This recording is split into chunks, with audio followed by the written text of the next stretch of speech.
সৰ্বপ্ৰথমে মহান ঈশ্বৰক ধন্যবাদ দিছোঁ আৰু জিহুৱাজিৰি ইউটিউব চেনেলৰ সকলো শ্ৰোতাবৃন্দক মোৰ তৰফৰ পৰা প্ৰভু যীশুৰ পবিত্ৰ আৰু মহান নামত নমস্কাৰ জনাইছোঁ।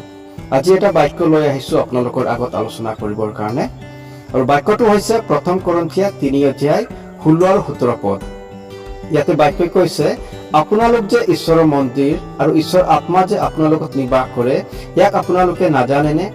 কোনোৱে যদি ঈশ্বৰৰ মন্দিৰ নষ্ট কৰে তেনেহলে ঈশ্বৰে তেওঁকো নষ্ট কৰিব, কিয়নো ঈশ্বৰৰ মন্দিৰ পবিত্ৰ আৰু আপোনালোক তেনে পবিত্ৰ।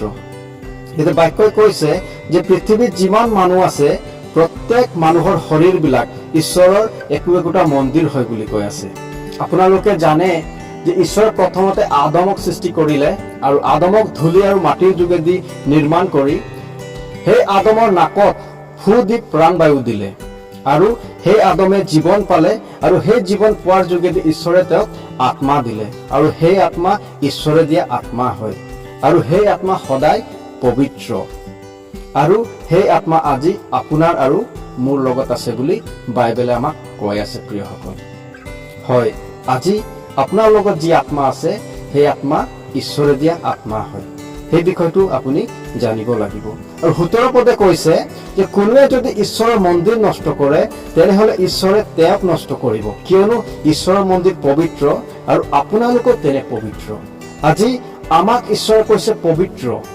আজি পৃথিৱীত যিমান মানুহ আছে আমি সকলোৱে পবিত্ৰ, কাৰণ ঈশ্বৰে দিয়া সেই পবিত্ৰ আত্মা আজি আমাৰ লগত আছে। আৰু ঈশ্বৰৰ সেই আত্মা যি মন্দিৰত থাকে, ঈশ্বৰৰ আত্মা যি শৰীৰত থাকে, সেই ঈশ্বৰৰ মন্দিৰটোক যি কোনে নষ্ট কৰিব তেওঁক ঈশ্বৰে নষ্ট কৰিব বুলি কৈ আছে। আজি ঈশ্বৰৰ সেই মন্দিৰ কোনে নষ্ট কৰি আছে? আজি ঈশ্বৰৰ মন্দিৰবিলাকক কিয় নষ্ট কৰা হৈছে? যদি আমি চাওঁ যে আজি ঈশ্বৰৰ মন্দিৰ যি শৰীৰ, এই শৰীৰবিলাকক আজি আমি নষ্ট কৰি আছো। প্ৰিয়সকল, আজি কেতিয়াবা আমি পাপ কৰোঁ, আমি কেতিয়াবা ব্যভিচাৰ কৰোঁ, আমাৰ হৃদয়বিলাক চফা নহয়, আজি আমি মানুহৰ প্ৰতি বেয়াকে কথা কওঁ, আজি আমি চুগলি কৰোঁ, বেলেগৰ আমি উন্নতিটো চাব নোৱাৰোঁ, বেলেগক আমি বেয়াকে কথা কওঁ, বেলেগৰ প্ৰতি হিংসা জাগে, বেলেগৰ প্ৰতি ক্ৰোধ জাগে, বেলেগৰ প্ৰতি বেয়া ভাৱ জাগে। এনেকুৱা পাপবিলাকৰ যোগেদি আজি আমি নিজৰ শৰীৰবিলাকক আজি আমি নিজেই নষ্ট কৰি আছো।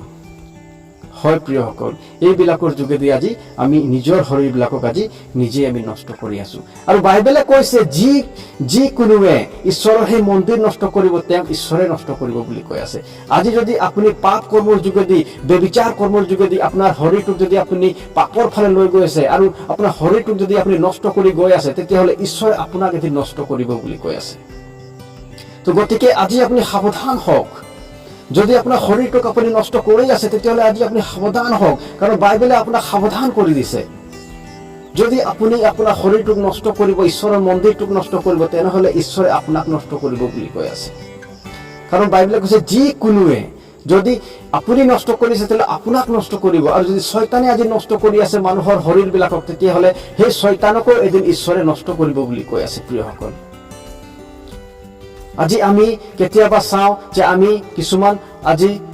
আমি নিজৰ শৰীৰবিলাকক নষ্ট কৰোঁ, আৰু আমি মদ পানী, কেতিয়াবা বেয়া বস্তু সেৱন কৰোঁ, কেতিয়াবা আমি গুটকা খাওঁ, কেতিয়াবা আমি তামোল পাণ খাওঁ, বিভিন্ন ধৰণৰ অলাগতিয়াল বস্তুবিলাক যিবিলাক ঈশ্বৰে নিষেধাজ্ঞা কৰিছে বাইবেলত, সেই বস্তুবিলাক আজি আমি সেৱন কৰি আমাৰ শৰীৰবিলাক আজি আমি নষ্ট কৰি আছো।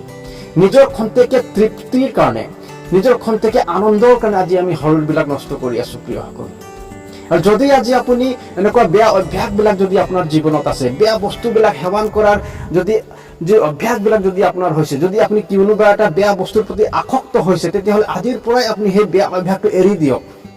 আজিৰ পৰা সেই বেয়া বস্তুটো খোৱাটো আপুনি অভ্যাসটো ত্যাগ কৰক। প্ৰিয়সকল, নহ'লে এদিন ঈশ্বৰে আপোনাৰ শৰীৰটোক নষ্ট কৰিব, কাৰণ আপোনাৰ শৰীৰটো ঈশ্বৰৰ মন্দিৰ হয়, আৰু সেই মন্দিৰটো সদায় পৰিষ্কাৰ থাকিব লাগিব, সদায় পবিত্ৰ থাকিব লাগিব। যদি আপোনাৰ সেই শৰীৰটো পবিত্ৰ নাথাকিবলৈ, তেতিয়াহ'লে ঈশ্বৰে আপোনাক এদিন নষ্ট কৰিব। প্ৰিয়সকল, তো গতিকে আজিৰ পৰা আপুনি নিজকে প্ৰতিজ্ঞা কৰক যে আজিৰ পৰা আপোনাৰ শৰীৰটোক আপুনি প্ৰত্যেক দিনে পৰিষ্কাৰ কৰি ৰাখিব। আপোনাৰ সেই ঈশ্বৰে দিয়া মন্দিৰটো প্ৰত্যেক দিনে আপুনি পৰিষ্কাৰ কৰি ৰাখিব, যাতে ঈশ্বৰৰ সেই পবিত্ৰ আত্মা প্ৰত্যেক দিন আপোনাৰ লগত থাকিব আৰু আপোনাক খ্ৰীষ্ট বিশ্বাসী হিচাপে আগুৱাই যাবৰ কাৰণে আপোনাক সহায় কৰিব।